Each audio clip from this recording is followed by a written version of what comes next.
Assalamualaikum and hi. Today I want to present about SEM. SEM or scanning electron microscopy is a powerful tool in failure analysis for engineers and researchers. It allows them to examine materials at the microscopic level, providing detailed image of their surface. By using SEM, they can identify tiny defects like crack or void that may lead to material failure. This insight helps to understand why materials fail and develop strategies to prevent it from happening in the future. SEM enables engineers to improve product reliability and safety by refining design and manufacturing processes based on the information gathered from failure analysis. SEM can impact imaging capabilities and data accuracy.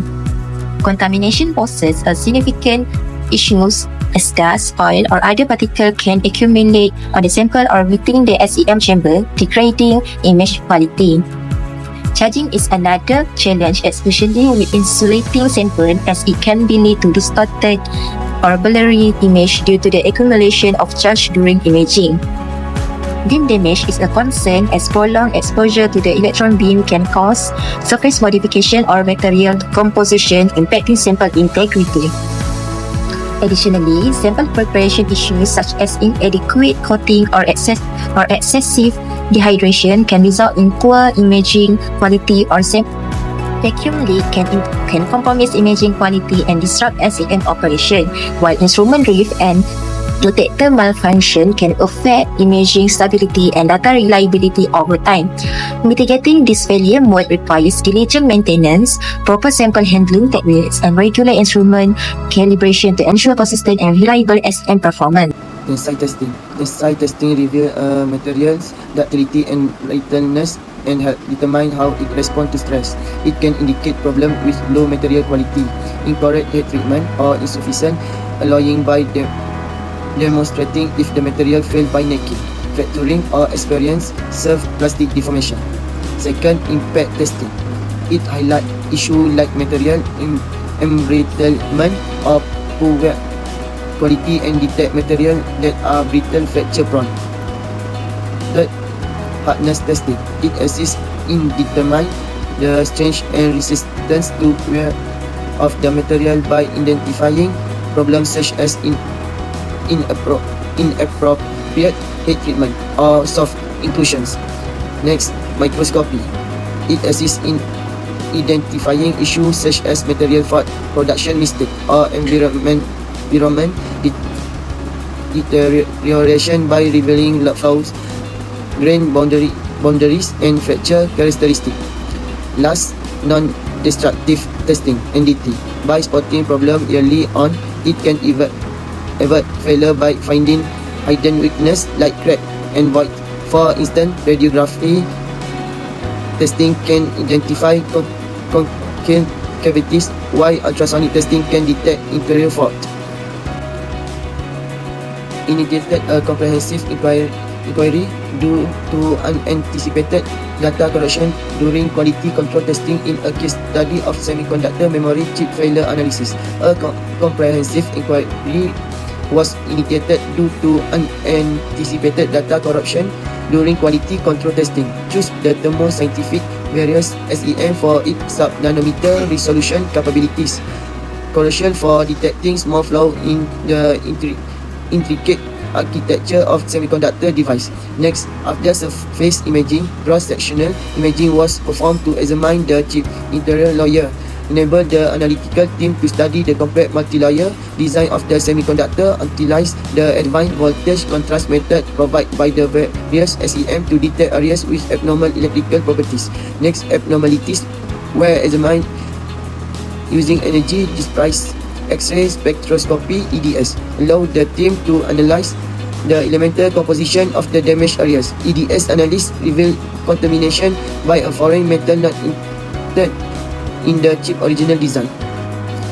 The last one, corrective measure, where properly implement upon determine the failure production process, alter to incorporate storage environmental control. More string cleaning methods were introduced to prevent contamination. My name is Noriza and I will present about three cases. First, we shall anticipate how data corruption can occur in semiconductor chips. And second, evaluate the impact of data corruption of chips performance and reliability. In third, that is assigning a severity ranking to each failure mode and assess the effectiveness of current detection method for potential failure.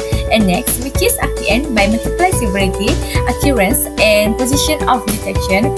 Next, development mitigation strategies such as by improving cleaning process to prevent contamination. And last step by FMEA is continuous monitoring and improvement to ensure effective mitigation action and prevent future failure.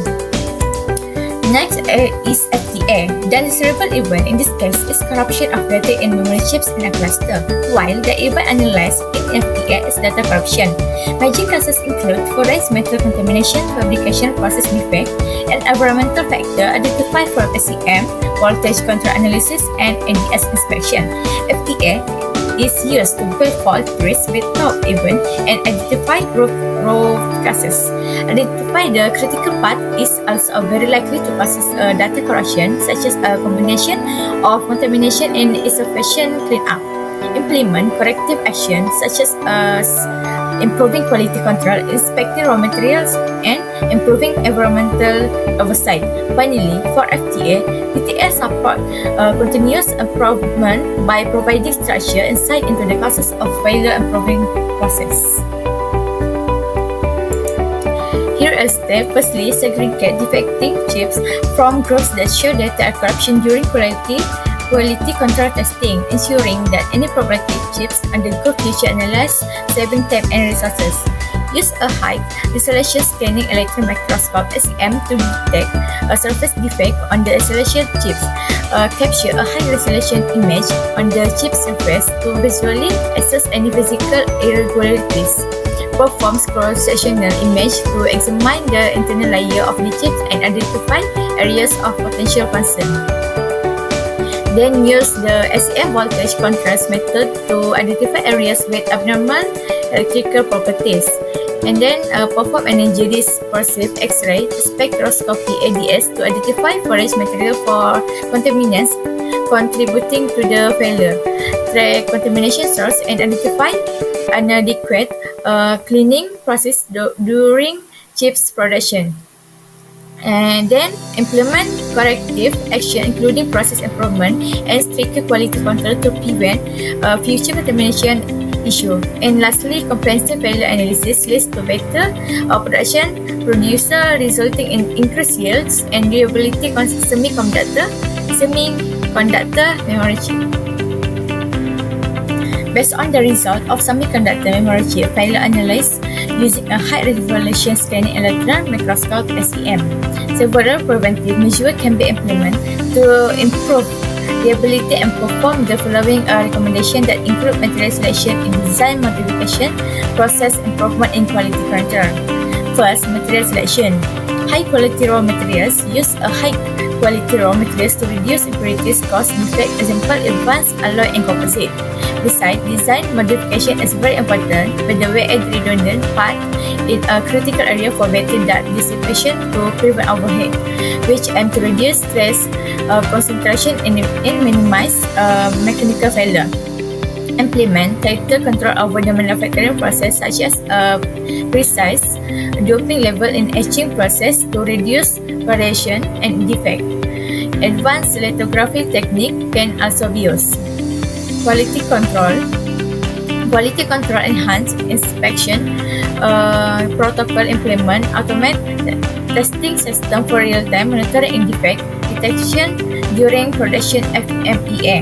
And lastly, step for my part is conduct regular FMEA to identify potential failure and proactively implement corrective action and statistical process control SPC. Thank you. My name is EMT2122 G2280154. So today, I want to present about collaboration with industry that have 5 points. First, innovation and development, which is industry collaboration foster innovation, addresses practical needs, and expand access to cutting-edge STEM technology with advanced STEM equipment and software for research and industry application. The partnership enhances STEM teach by tailoring its real-world need, leading to better failure analysis tool. Second, expertise exchange, that industry professional practical experience in risk SAM data interpretation, editing in switch, and precise failure analysis. Collaboration on real world problem ensure applicable research and immediately industry solution. For the quality control and assurance, industry require rigorous quality control, and SAM is a crucial tool in the process. Collaboration can lead to the development of standardized practice for using SAM in failure analysis, improving the reliability and consistency of results across different sectors. Thirdly, training and skill development, which is working with industry can provide research and students with hand-on experience with SAM, preparing the next generation of material scientists and engineers with a skill needed in the workforce. Last and not least, economic efficiency. By sharing resource and expertise, both parties can reduce costs associated with failure analysis. This can make SAM more acceptable and cost-effective for a wider range of the application. In conclusion, scanning electron that we know as SAM is a key instrument that helps material engineers understand why material fail and how to make them better. It's like having a super microscope that shows us the teeny detail that can cause a big problem. By using SAM, engineers can make material that are stronger, last longer, and safer to use. It's all about learning from mistakes, making improvement, and creating material that are ready for the challenge of the future.